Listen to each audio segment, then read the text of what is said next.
Okay, I want to welcome everybody here to tonight's call, and we hope to have some really good information here for you tonight as we move forward here. Um, tonight's topic really is on the subject of grief and men and women. So men and women, how they grieve and how differently they grieve. Okay, so I'd like to have a spirited discussion here a little bit. Feel free if you have any questions or anything to chime in. But there's some basic things. I mean, if you know anything about my story, you know that I lost my daughter in 1993 and due to a drowning accident. 8 years after she drowned, my then wife came home and told me she didn't love me anymore and wanted a divorce. I went through, close to 15, 20 years of my life, blaming that divorce on the death of my daughter, on the grief that I didn't handle things right. I didn't do things right. Number one, as a husband, as a father, and I didn't support her in her grief and everything. Now, she has her demons and she has her issues that she has to deal with her grief. But it wasn't long until I figured out that we were grieving differently. I mean, we went to grief groups, we went to grief counseling, we did all those things, and to no avail. I participated. I was kind of the opposite of how most men grieve, and my wife was kind of opposite of how most women grieve. And so from that standpoint, our grieving process was, I guess, a little bit of like a role reversal, if you would. So we're going to talk about some of those differences that are probably more of the stereotype or the more common differences in grief, and hopefully give you a few things that you can do if you are in a situation like that. And with that being said, I'd like to, we've got a Facebook Live here, so we got people on our Facebook page that are watching me talk. They don't see the same PowerPoint presentation that we have online, but they are watching us talk and everything. So they can kind of see my head bobble around, and hopefully I don't drop the camera again like I did here a few weeks back. But anyways, so again, so when we talk about grief, most people understand, what all grief is, okay? If you are currently suffering from grief, but usually grief is associated with, death, loss of a loved one, depression, the blues, heartache, sorrow, agony, anguish, misery, and, sadness and despair. And the list kind of goes on. On the slide you see, disappointment and, you see lots of different, heartbreak and pain, which goes along with grief. But grief, people grieve pets, they grieve loss of jobs, they grieve loss of friendships, they move, they pick up and they move away from family, they grieve that loss, so grief is really, the amount of grief that you feel is typically goes along with the amount of love that you may feel for somebody. The deeper the love, the deeper the grief, and so on and so forth. Just because you don't feel like you're grieving or going through that process of grief like somebody else is, and you're able to move on. And so you may be asking a question, did I love them as much? Did I care for them as much? And that's not the question here, and nobody's going to question the amount of love somebody has. What really got me onto this subject and topic was here a week or so ago, I spent some time speaking with a couple and had some time with the husband, or actually it wasn't the husband, it was the partner or the child's father. They weren't married, but he had indicated to me, because he felt like everything was fine. It's been several years, but he felt like everything was fine in his life. At that time, his fiancée was not handling it very well, and to this day is still not doing well with her grief and the emotion. It's a pretty tragic situation that they went through, There's a lot of other things going on in their life that, we're not going to discuss here. But the thing about it is he made a comment to me, and he told me that basically he said, I don't have time to grieve. I don't have time to deal with this. I don't have time to deal with her. And her, she just needs to get it together and pull her life together and move on. It's over and done with type thing. That's, in a way, kind of sad. I mean, to go through something like that. But how do you handle that? And so, now I'm not here to pass judgment or say that, his response is right or wrong of how he grieves his loss, is whether or not it's the right way or the wrong way. It works for him. It may not have worked for me. It wouldn't necessarily work for you or somebody else. But I'm sure if he feels that way, there are hundreds and thousands upon thousands of people that feel the same way. Okay? So there is no right way to grieve and no wrong way. So understand that. Okay? That doesn't mean that he loves his daughter any less. Doesn't mean that he doesn't love his fiancée, but he's just chose to move on. This is how he has chosen to deal with it. Okay? We each have that choice. The one thing we know is we weren't given the choice of this trip. Okay? And so, we grieve differently. Men and women's grief. Okay? We weren't really chosen to, we didn't choose. The situation chose us. And we now have a choice. We have a choice of how we choose to grieve and how we choose to handle it. Whether that, doesn't matter if it's right or wrong. So, many people, on this topic of, men and women in grief, really, or bereaved parents, that, many people confuse this topic, men versus women, as far as grief, to be only to be towards grieving parents. Well, that's not necessarily true. Okay, and in fact, most men and women's relationships can also be between a father, daughter, mother, son, sister, brother, and even a close friend, of the opposite sex.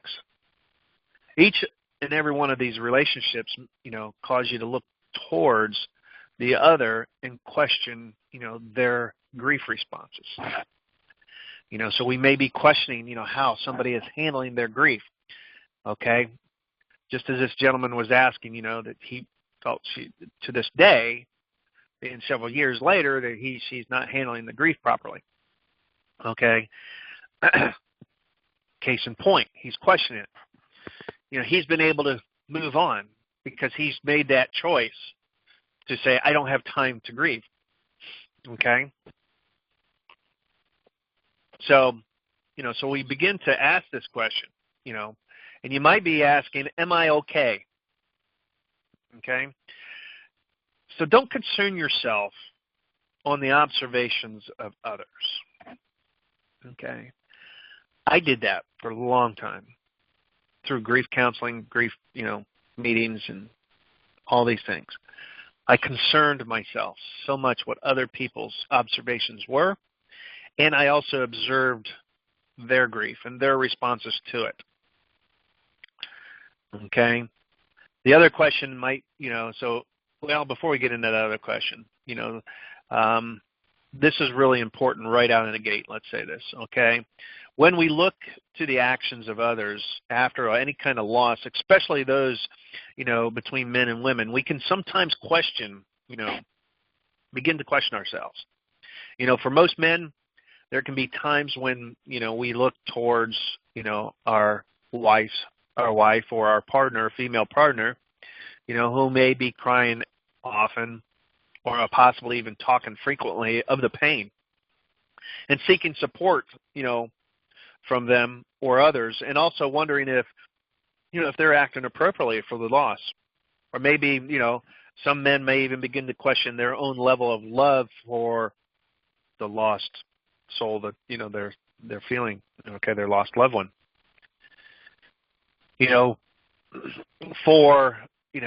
For me is what I went through I was the opposite. I was not withdrawn. I talked about it, okay? I was very open with my grief. And, and the other question that you might be asking, is my partner or spouse, are they okay? Grief is very unique to each and every one of us, and we grieve on our own timeline, just like this one gentleman.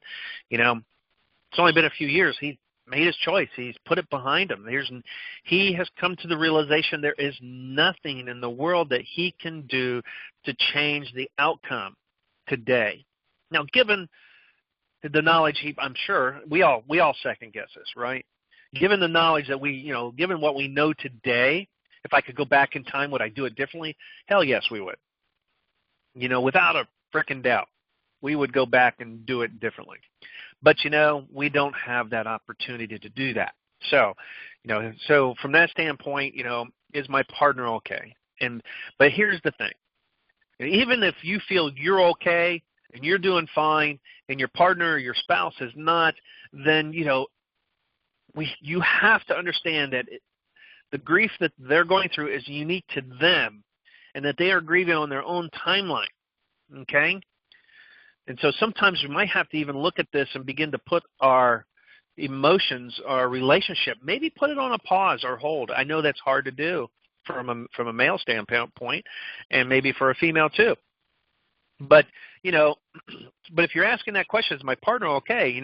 Well, let them know right up front that everyone grieves differently unless someone is acting very harmful. Okay, such as manners or in a dysfunctional way, maybe of not carrying on to what the day-to-day responsibilities or the day-to-day needs, such as, paying personal bills, okay? Maybe it's personal hygiene. Maybe they have an increase in alcohol, where they're, drinking a fifth of Crown Royal every day, okay? Maybe they're on medications and they're using more medications, or they're going to the doctor and having extra prescriptions made. Okay. Well, when people are grieving, a lot of times they go to doctors and counselors and they prescribe, antidepressants, and then they give you this and it takes you down, and then they try to give you another thing to bring you up, and they, trying to find a happy medium. Okay. Which sometimes can really put you in a state of fog, like the mental fog of life, but this is a medicated fog, and so even then you're not, you may not be grieving properly. So many will begin to confuse this topic of male and female grief as to be just towards like bereaved parents, as I said earlier. Okay. It also should be cautioned, to people up front, not to use outward expression of grief emotion, okay, of others to measure their love for their deceased. So, I said that earlier, and that's very, very important. So, if you are asking that question, am I okay? I'm going to sit here right and tell you you're fine. Okay, if you have an exhibit, tendencies for self-harm, if you, now I don't mean that. I believe that if somebody tells me that they've never thought about self-harm, they're probably, at some point in time in their life, they're probably lying to me. Okay, I remember on many occasions, but with my grief, and it was really going through the grief, but then through the loss of my marriage, at that point in time, I turned to suicide. Okay? Because I already felt I was a failure as a father. So now I was feeling as a failure as a husband. So what more was there left in life, in my opinion? And so I contemplated suicide. The next time I turned around, I even had a plan, but then I was afraid that people would find me in the home. So the next thing I went to my place of business and went to my office, and I pulled out a .38 handgun, or otherwise known as a six-shooter, right? Kind of like it was a Colt. And sat there at my desk, put it to my head, wanted to pull the trigger, and I realized there was no bullets in it. Okay?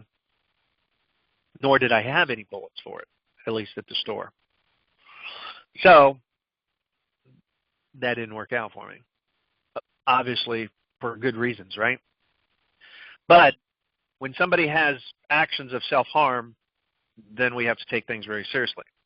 So if you feel like, if you're asking if you're okay, but you have these feelings and these emotions, well, then this is not a healthy process for, the grieving process is not very healthy for you. But, who's to say that we all haven't had a thought of ending things right now?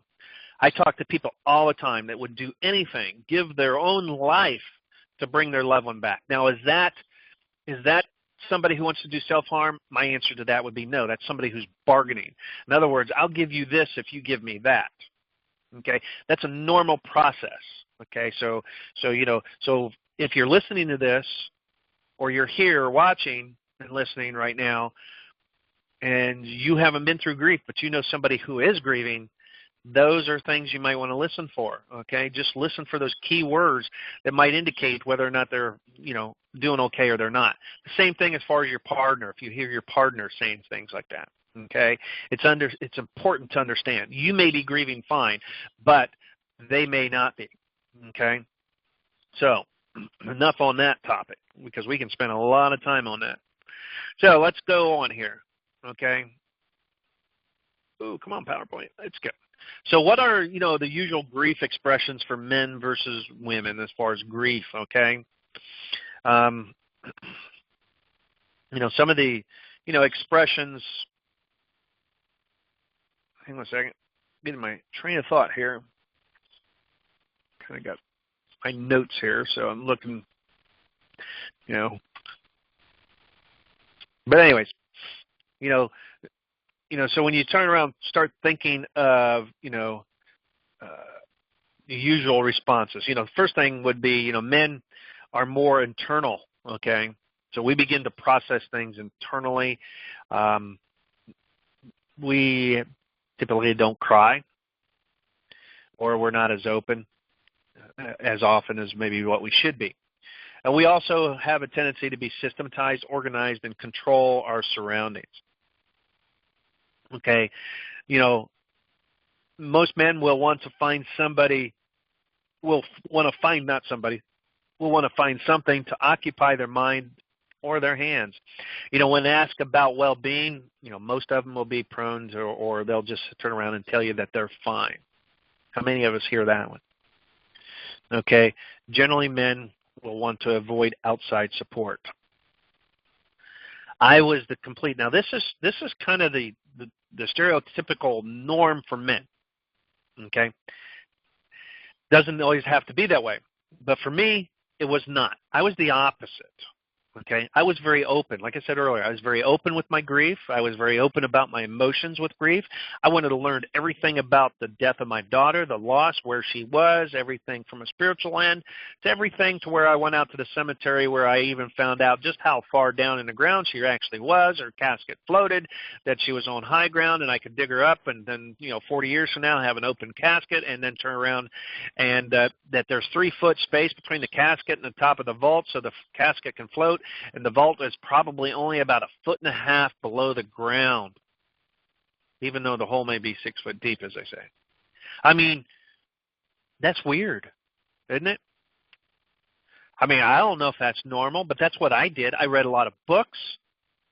I wanted answers. I wanted answers to my feelings and emotions, and I felt the best way for me to find that was through books and through other people who have experienced what I'm experiencing, so I could understand. I didn't get withdrawn. I mean, to an extent. Okay? But I also thought my wife, or my then wife, should have been feeling the same way I was, and she didn't. She didn't care to know any of this stuff. She didn't care to read the same books. It was kind of like, if it was out of sight, it was out of mind. And we couldn't talk about it. For a lot of women, it's much more external for them. Okay, they have a tendency to cry often, and they also are very open when they cry. They're very prone to be, to start talking frequently about the loss, and more apt to seek the safety and comfort, and even the support of their, spouse or their husband or male partner. The female is also more driven to be involved in outside support through formal counseling and support groups. Like I said, our roles between my wife and myself were reversed. okay? She didn't want any of that stuff. She did attend grief counseling. She did attend all those things, but she didn't participate a whole lot. She made friends. She was good at that. But she didn't really want to participate because it brought up sadness, grief, and loss, and she didn't want to feel those emotions. I know now that that's the way she processed it. I don't think to this day she's properly grieved the loss of our daughter. She's in a totally different place than I am.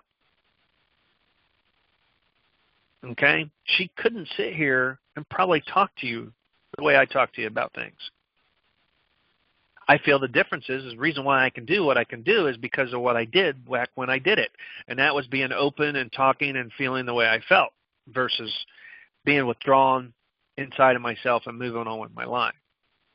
I felt there was a mission. I felt there was something that I had to learn from this process. I don't know what it was. It took me over 20 years to figure it out. But it was a climb up the hill that I had to make. Okay? And so you might be asking the question, why do women seem so different in their expressions of their emotions? But the biggest thing is if you're a female and you're wanting the comfort of your spouse or your husband or male partner, you have to understand they may not be available to you emotionally because they can't deal with that, or vice versa. You could be the male wanting your wife, and she may not be available to you emotionally and in the relationship. So how do you handle that? A lot of it's communication and understanding and trust and the love that comes with trust and the belief that everything will be fine. But everybody has to walk the walk, and they have to turn around and figure a lot of things out for themselves. But there's a lot of support out there, and there's a lot of information out there. And there's a lot of people who have walked the walk before you, who've been on that path, that have been there, that can help you through any type of process, begin to ask questions, answer questions for you. Now, that doesn't necessarily mean every answer is going to be the right answer, but it's going to give you some information to begin to process and be able to put the pieces of your puzzle together so you can begin to move forward. Does that make sense? Let's talk some numbers. I find this to be very, very interesting.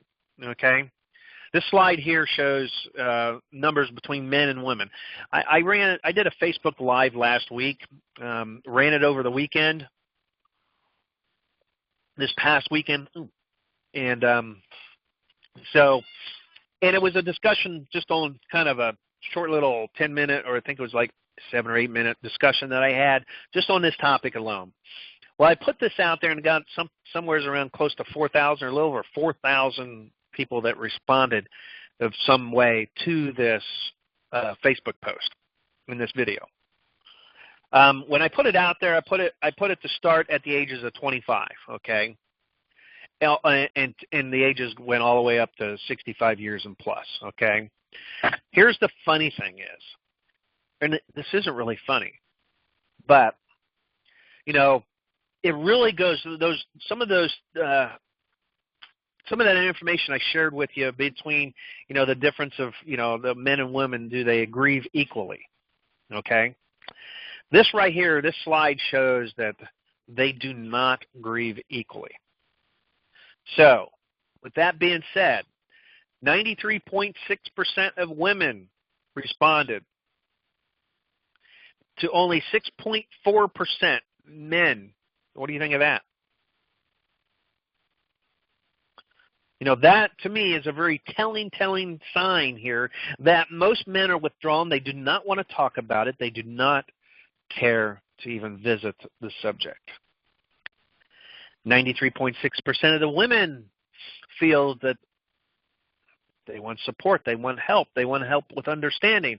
They want to be able to talk to somebody. They want to be able to hear about other people because they get comfort and they get, their needs met. Then we begin to break this slide down based on age. 35 years of age to 44 looks to be about 4 or 5% of the people out of that 93.6% were women. To like maybe not even 1% were men. Ages 45 to 54, we'll get up to probably somewhere between 13, 14, 15% were women, and then maybe 1% were men. Ages 55 to 64, where probably about 42% of those respondents were women, and maybe 2.5%, 3%. Probably about 2.5% or so. Somewhere between 2.5%, 3% of those people were men. 65 years and over was about 32, 33% were women, with the other 2.5% or so being men. So at the ages of 25 to 34, virtually zero or nil as far as the respondents, because 24 to 34 years of age, a lot of people aren't experiencing grief or a situation like that, a loss, at that age. Not to say they don't, but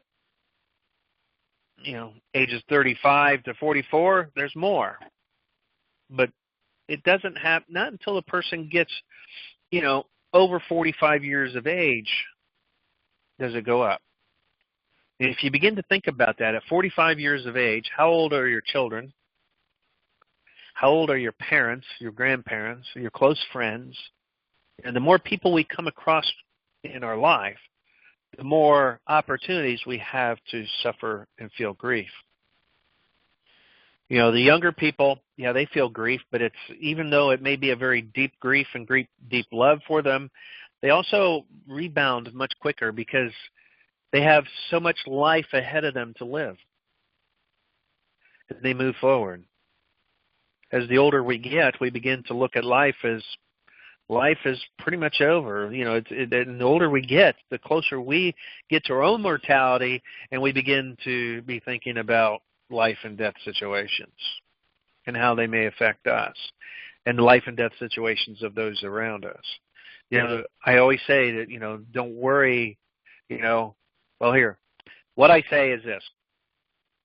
You go to your funeral, your child's funeral, your loved one's funeral. After the funeral, everybody comes together. We have some nice food, talk, some visitation and, support, and everybody gets in their car and goes home. You go home to your home, and your life has changed forever. A lot of your family and friends and people that showed support for you went to their home of their normal life. And life is forever changed for you, and for them, it's not. The one thing is death will show up onto their doorstep. Grief will show up on their doorstep to everyone who walks this earth. Grief will be there, staring you flat in the face. Some sooner than later, but that's why I believe the ages of 45 and up, we see a big uptick, in the women. And we do see, an uptick in the men also. But the numbers just don't support that men are just grieve, the numbers don't support that they grieve the same. It's obvious that the men don't seem like they really care about grief. It's just that they choose that, they're to be strong and virile and not show emotion and not cry because that's the way Daddy raised them. It's not, I'm not saying it's right or wrong. I'm just saying the numbers are the numbers and they don't lie. The biggest thing is you cannot beat the numbers, nor can the numbers beat you. And that's something I've learned through business and everything. So let's move on. So why do men and women seem to be so different in the expression of their emotions? What if I'm not reacting typically, as a man or typically as a woman? Okay. When we talk about nature and nurture, not nature versus nurture. Okay, nature is basically the difference in the male and female, and men and women, since the beginning of man. By design, there's different functions for each one of us in life. Past experiences over centuries have instilled certain behaviors and survival techniques in us. Okay, from a male and female standpoint, the response to each one of these people is driven differently by physical makeup and our human brain. It's been really it's what we've been taught, what we've seen, and what we were raised with. Okay? You know, nurture is more of a social influence of our parents, role models, peers, etc. You know, really during, you know, a big part of our growing up, you know, and developmental, you know, time or our years. And beyond, you know, conscious concepts, you know, that have been instilled with each one of us, really. You know, an example with boys, you know, boys don't cry and to act like a lady, for example. Okay? You know, one of the things is we have foster children. We have a 10-year-old, 11-year-old foster daughter, and she likes to wear dresses. So, you know, we're having to teach her as a young lady, you want to grow up to be a young lady, you must sit like a young lady. We don't sit like a boy, okay, because you have a dress on. You know, there's a lot of things. I mean, just you could do your own social experiment and do your own observations when you go out in the public and just watch people the way they behave, but the difference between men and women. Well, and it's no different when it comes to grief. Go to a funeral. When you go to a funeral, look to see where the men are. The men will congregate in a circle after they pay their respects, and they talk. And they talk about work. They talk about Joe who got fired. They talked about, you know, Sam who just bought a new car. They talk about the buddy. They talk about friends from high school, or whatever the case is. The women stand together up close to the casket, show their support. They hug. They're very touchy-feely. There's a lot of difference because in most cases this is the difference, you know, as we grew up between the boys and the girls. Okay? And it stays with us all throughout our life. Okay, so you know, are you reacting typically, you know, as a man or a woman? Don't concern yourself with that. If I'm being open as a man, handling my grief, and sitting here on a conference call and on a Facebook Live talking to you about grief, just because I'm a man doesn't necessarily mean that should be the case. The thing about it is, I write a blog and I do a lot of, you know, grief coaching, and I do a lot of life coaching, not just on grief but on other issues with life. And the thing about it is the majority of the people in this field are women, not men. The majority, you know, why is that? Well, because women are much more open with their feelings and emotions, okay? Men are not. I got involved in this program doing what I'm doing because I wanted to be there for men and husbands and fathers who have lived through this process, who feel like there's no place for them to turn because there wasn't there for me when I needed it.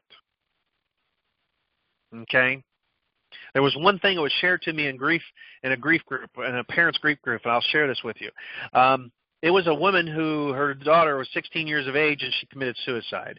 She had indicated to me, she says she knew I was really struggling with this issue of death, life and death, and she shared this with me, and she says, Rick, if God was to come to you today and let you know that He was going to give you a daughter, that you were going to be able to keep this daughter until she was 3 years old, until 2 weeks before her 4th birthday, and then I'm going to call her home and take her away and bring her back home to me. Now, do you still want this daughter, he asks, even though you know you're going to have her for 3 years? And I thought, holy crap, what a question. How does one answer that? And I thought real hard on it. And I realized, man, I want her here. No, I don't. You know, we are very selfish people. We don't want to share our loved ones with nobody, even God. But ultimately, I came to the realization that I said, yes, of course I do. And it opened my eyes that, you know, I still had an older daughter. Then we had, you know, some other children come after.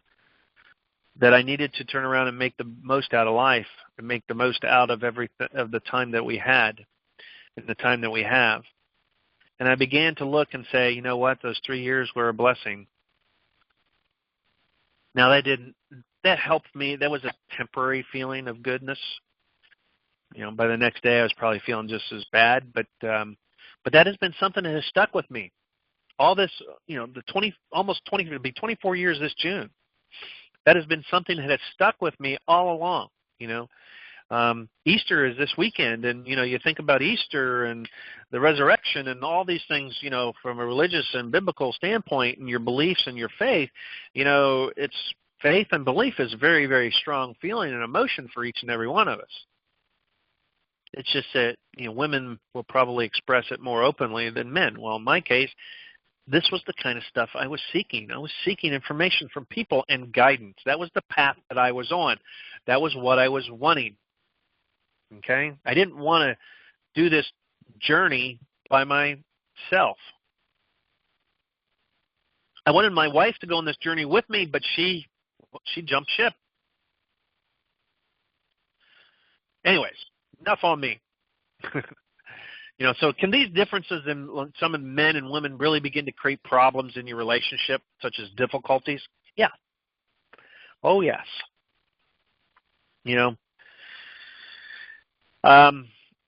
Differences that are normally enhanced can seem to be confusing, and such as loss as divorce. And we say no on the divorce because even though my marriage ended in a divorce, I was always told that 50% of marriages do not survive the death of a child. Well, I found that not to be true. That most marriages do survive the death of a child.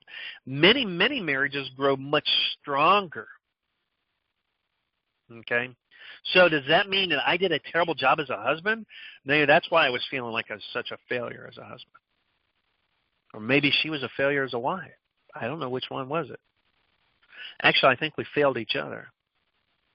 We failed each other to be able to support one another, to show the love and the caring that we had for one another.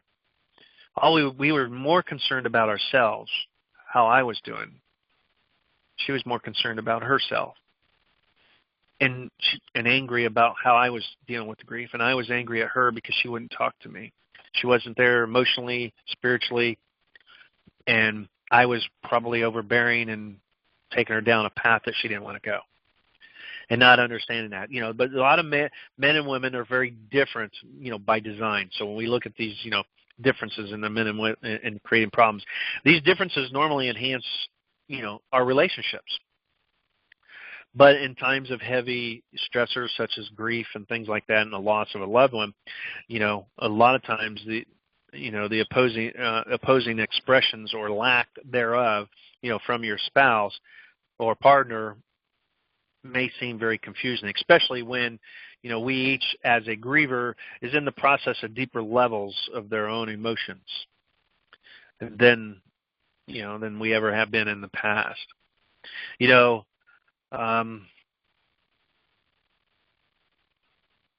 That's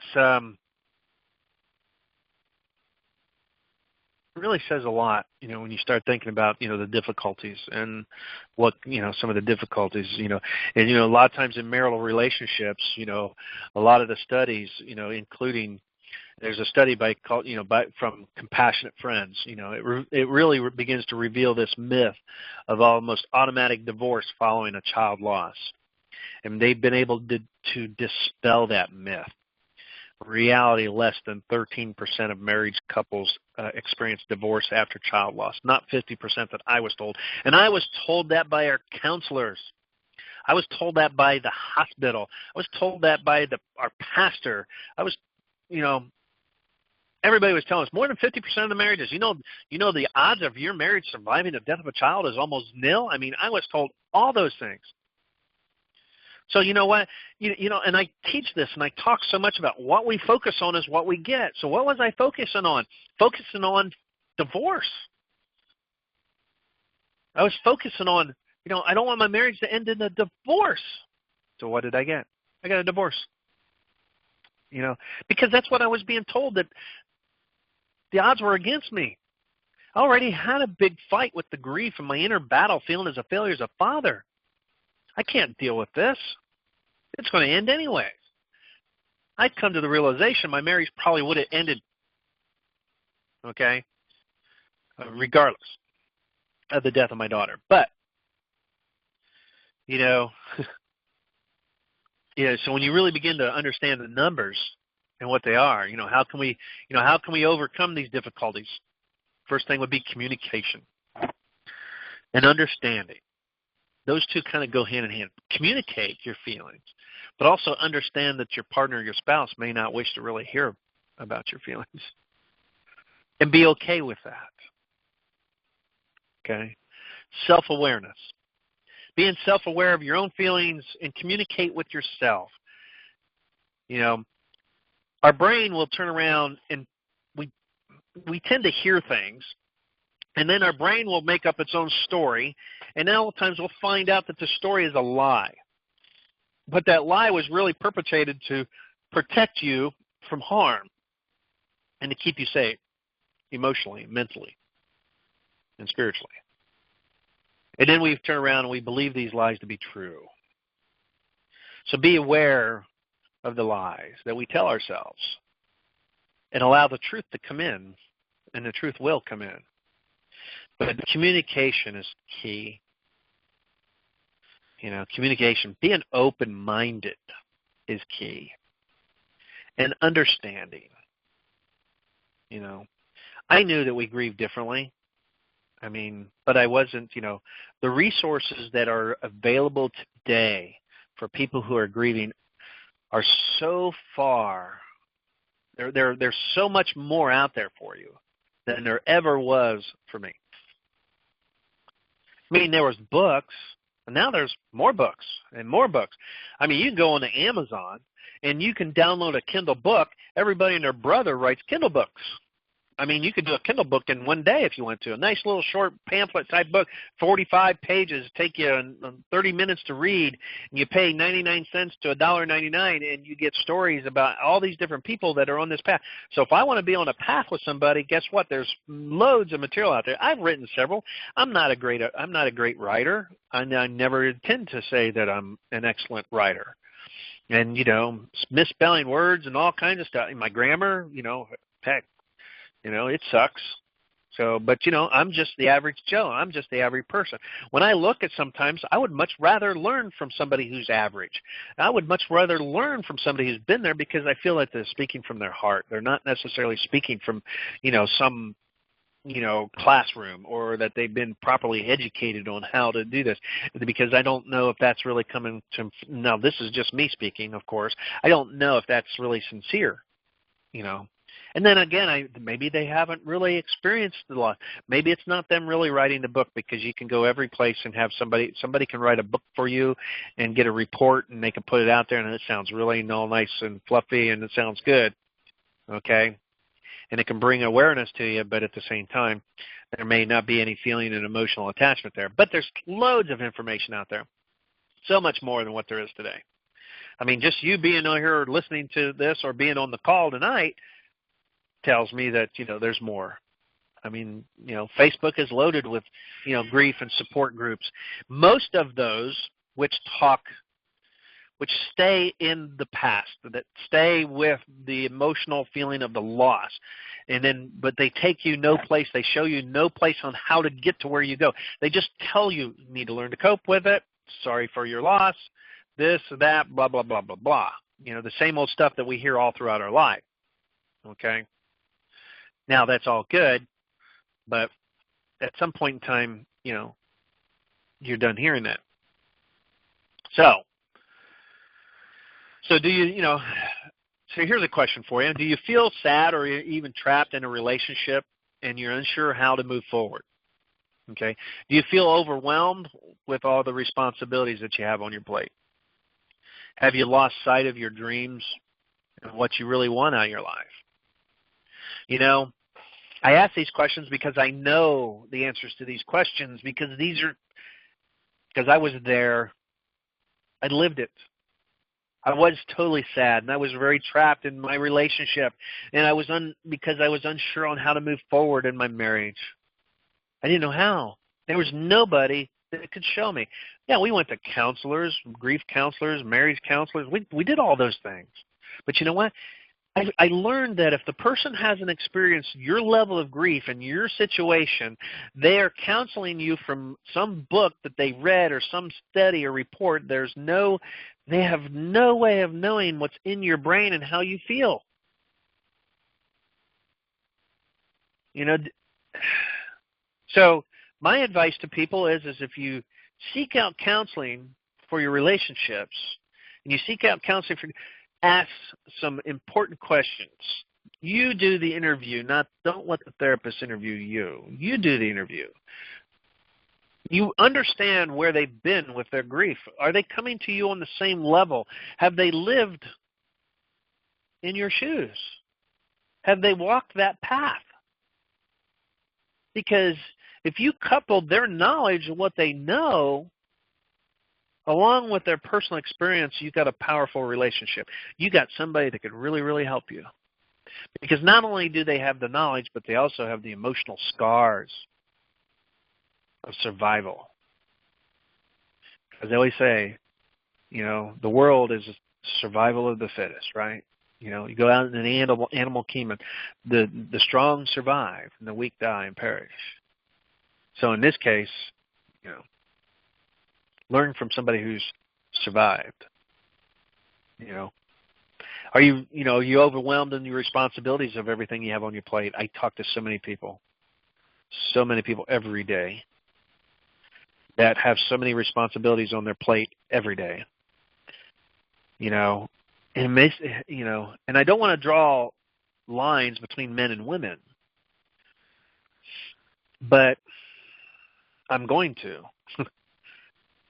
In my personal opinion, women, I believe, carry the majority of the responsibility for the loss, the grief in the household, the family. Because not only do they have to grieve, but you know what? The husband comes home, he wants dinner. You may still have a job as a wife. You may have the responsibility of other children. You have the responsibility of taking care of maybe elderly parents, grandparents. He has the responsibility of the job to bring home the money and to pay the bills, to make sure all that gets done. Mow the grass, keep the house, in good repair, keep a roof over your head. But in the end of the day, I'm a man. My life is so much easier, and my life is so much easier than my wife was, or is, or whatever. You know what I mean? So, there you go. I put it out there. Is a man's life better than a woman's? I'm a man, so I feel it is better. But I tell you what, my responsibility that I carry on the weight of my shoulders, and then when it comes to grief, now my ex-wife had so much more grief on her, and along with the responsibilities, than I ever did. Have you lost sight of your dreams and what you want out of life? Oh God. Does this one ever ring true in my head? Because, I own my own business. I wanted to be in business with my wife and have a family business and raise a business for my kids and a family-friendly business, and wanted to give me freedom to do what it is I wanted to do, where I didn't have to answer to anybody, and so on and so forth, and the list goes on and on and on and on. When my daughter died, all those dreams died with her. When my divorce and my marriage died, any dreams that I had left of having a family business was gone. So was I a failure as a husband, a failure as a father? No, I was a failure as a business person. And then, so I was lost in the fog. I went 20-some years in that fog, thick as pea soup, not knowing where I was and how to get out of it. I know I was there, but I found a way out. I see life so crystal clear today. I see life as so full of possibilities, and everything is there that nobody can change that for me. Nobody can ever begin to replace anything that I've had in the past, because I have everything, the future, to look forward to, if that makes sense to you. Okay? So,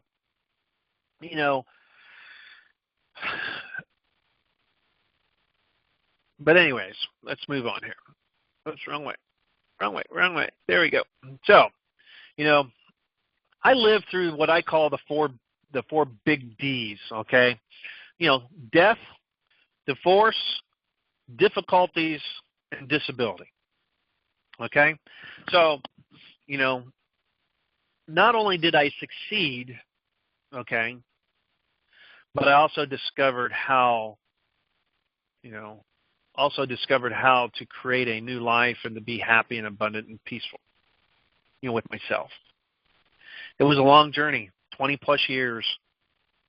But this is how I became clear on what it was I wanted. My mission in life is to empower millions of people, one person at a time, but empower millions. And I need help doing that. I need help from you. Number one, if your life and your grief is going just fine, I applaud you and I praise you and I hold you up as a testament.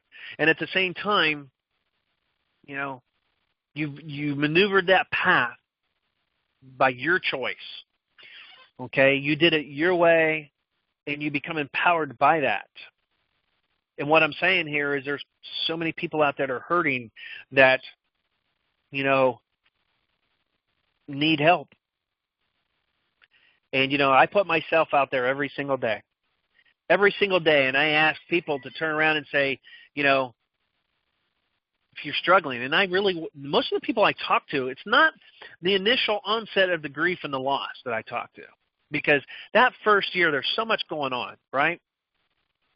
And, so you deal with these. I'm talking to people that are a year, 2 years, 3 years down the road. And then that big what if happens. And that big what if is, what if I experience grief again and I go through this process again in my life? How do I handle it?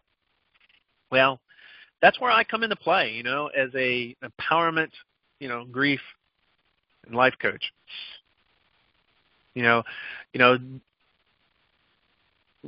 Working with somebody, like myself, you can begin to wake up every morning excited about your job, about your life and your business, and to be able to, you're courageous and you begin to live life empowered, on your terms, and you're happy about it. Okay, you begin to attract opportunities that match some of your desires. Your family works together as a team. I mean, how many of us would love to have that, even in a normal life, right? You have a supportive and nurturing relationships in your life, and they understand that. And you're confident, and you're also successful in every aspect of your life that, as successful as you can be. And you're even more efficient and able to relax when it's time to relax. And while enjoying your work, and you can begin to have a life balance and have,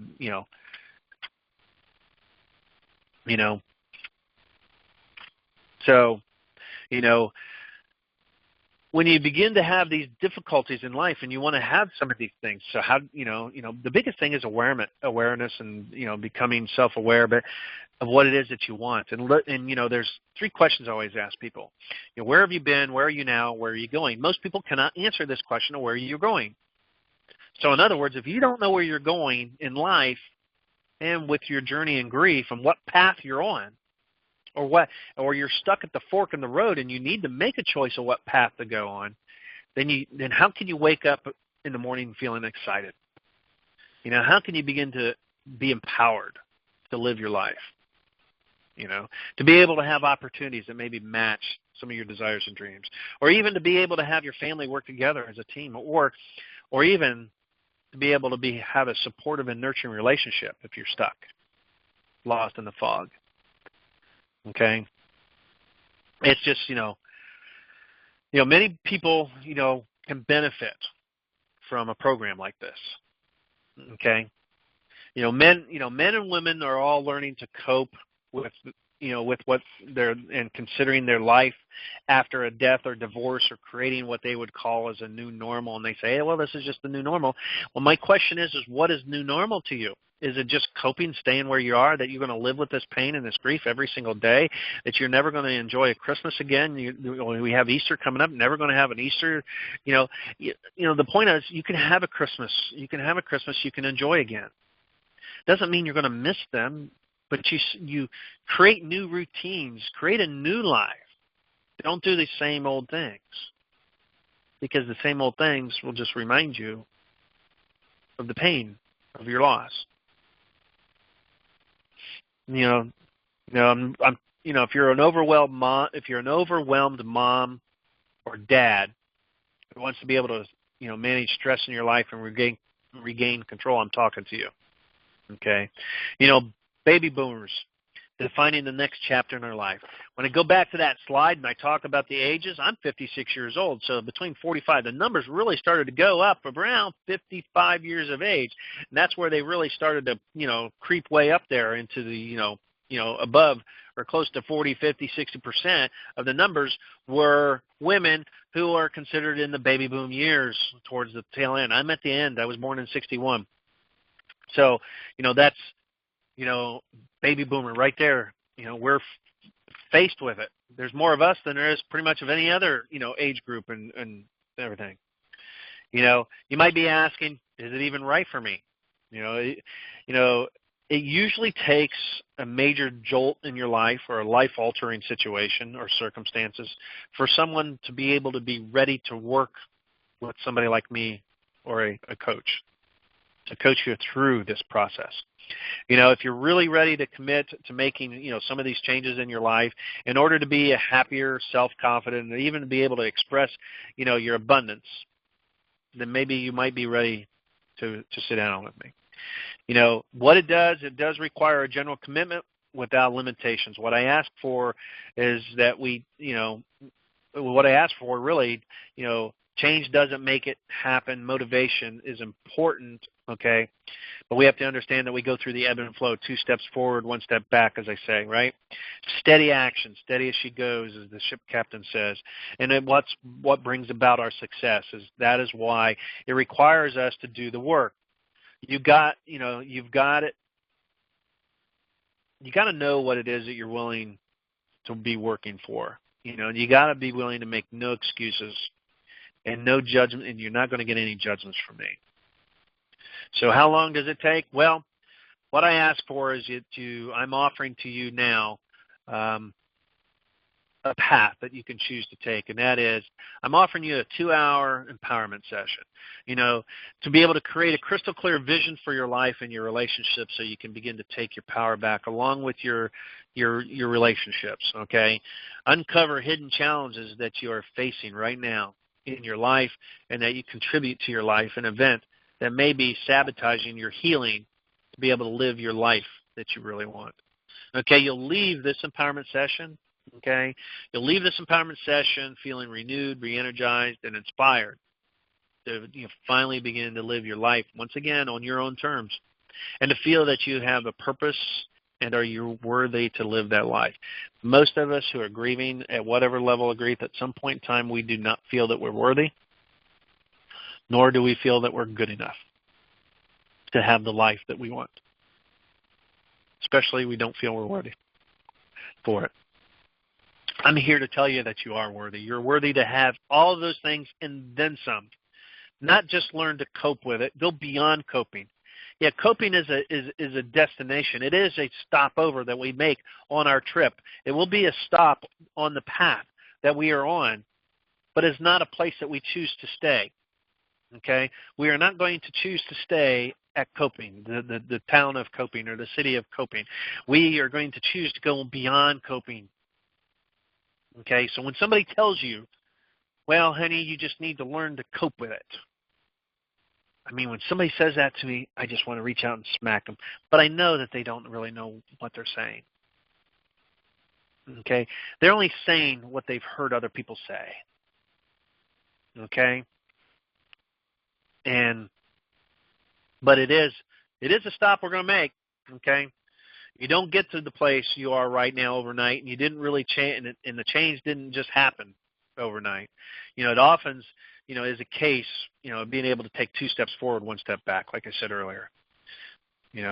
But if you're totally committed to doing the work, and then you'll start seeing noticeable changes just after a 2-hour session. Do the work, and this is very important to be able to congratulate yourself on your successes and to recognize that missteps along the way are merely opportunities that you get to be able to refine your direction. Like I said a few weeks ago about our emotional GPS, the emotional GPS will tell us that we are off track, and it'll tell you and remind you to return to the highlighted route that we're on. Well, that's what my job as a coach is, to remind you when you're off that track, you're off that route. I will get you back on the track and route to reach your goals and your dreams. Okay? So, email me at rick@afathersloss.com. Okay? Go to my Facebook page at A Father's Loss, or you can go to my website at A Father's Loss, comment there, or contact me through there if you would like to set up your 2-hour empowerment session. I am doing these totally free of charge through the end of April. Okay? So take advantage of this, and if, we'll go from there. All right? So with that being said, you guys are awesome. I really enjoyed our time here tonight. I look forward to next week, next Wednesday. I'm not sure what the next topic will be, but I'm sure it's going to be great information. Okay, so I look forward to all that. So, hey, everybody here online and with our presentation and our conference call, and everybody on Facebook, I enjoy you being here. So much love and blessings to each and every one of you.